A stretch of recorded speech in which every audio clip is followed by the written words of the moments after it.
요즘 우리나라에서 주식에 대한 이야기를 하지 않는 사람이 없다고 한다. 심지어 중고생들도 부모님들에게 삼성전자나 SK하이닉스 주식을 선물로 사달라고 한다는 얘기가 들릴 정도다. 특히 삼성전자와 SK하이닉스 두 회사가 한국 증시 시가총액의 과반을 넘어서는 현실에서 이 두 회사의 향방에 국가와 국민 경제가 달려있다고 해도 과언이 아니다. 이 두 회사의 핵심인 메모리 반도체 산업에 우리나라의 경제가 달려있다고 봐도 좋을 것 같다. 현재 삼성전자 DS 부문과 SK하이닉스의 매우 높은 이익을 설명하는 핵심 요인은 고대역폭 메모리, 서버용 고성능 동접 랜덤 접근 메모리, 기업용 솔리드 스트레이트 드라이브 같은 고부가가치 제품군, 그리고 전반적인 메모리 ASP 상승이다. 다만 현재 메모리 시장의 부족은 모든 제품군이 동일하게 부족한 형태라기보다 AI 하이퍼스케일러 투자가 HBM, 서버용 고성능 D램, 기업용 ESSD 수요를 크게 끌어올린 결과다.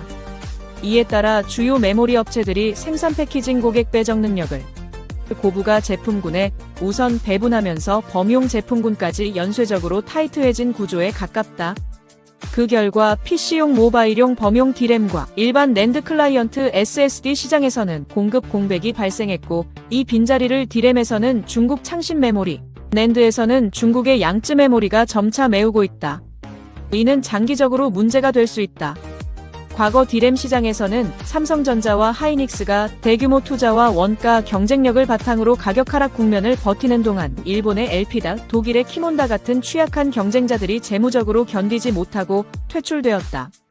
그러나 CXMT와 YMTC는 중국 반도체 자립 전략의 핵심 기업으로서 정책 금융, 지방정부 지원, 국가펀드, 내수 고객 기반의 지원을 받을 가능성이 높다.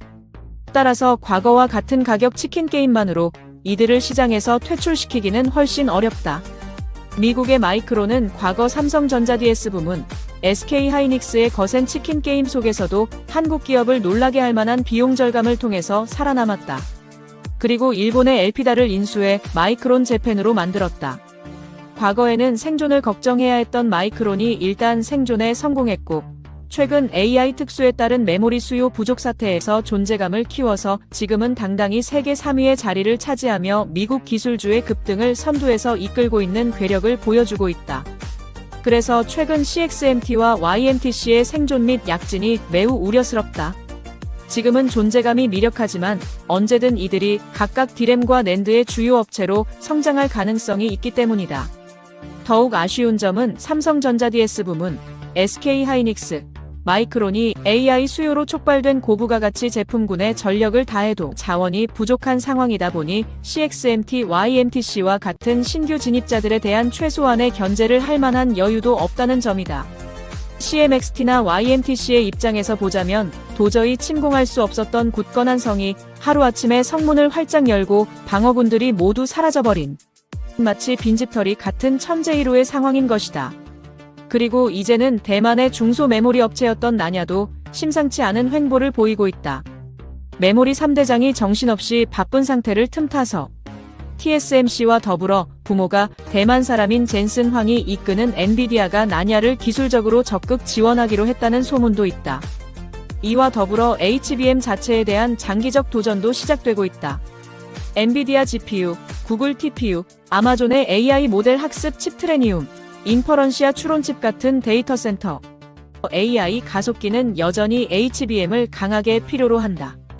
반면 최근 한 달 사이에 나스닥에 상장된 세레브라스는 수많은 연산 코어와 대규모 SRAM을 웨이퍼 스케일 칩 위에 구현하고 외부 메모리 스트리밍 구조를 결합함으로써 GPU 옆에 HBM을 붙이는 기존 방식과 다른 대안을 제시하고 있다.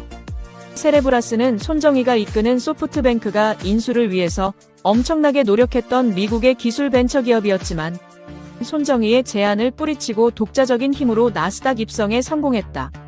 세레브라스 방식의 기술을 도입했을 때 연산 성능을 기존의 GPU HBM 또는 TPU-NPU HBM 방식과 비교하면 최대 22배의 속력을 보여주면서도 토큰 생성 비용은 15로 줄일 수 있다고 한다.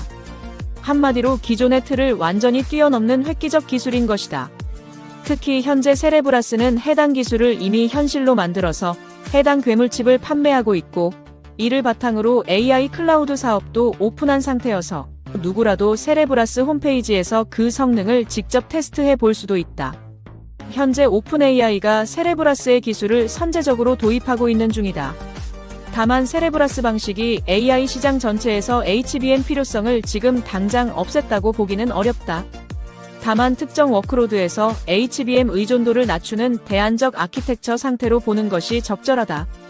하지만 거대한 둑도 조그마한 균열로 말미암아 무너질 수 있듯이 기술의 세계에서는 마이너한 기술이 일순간에 메이저 기술로 탈바꿈하는 것이 언제든 가능하다.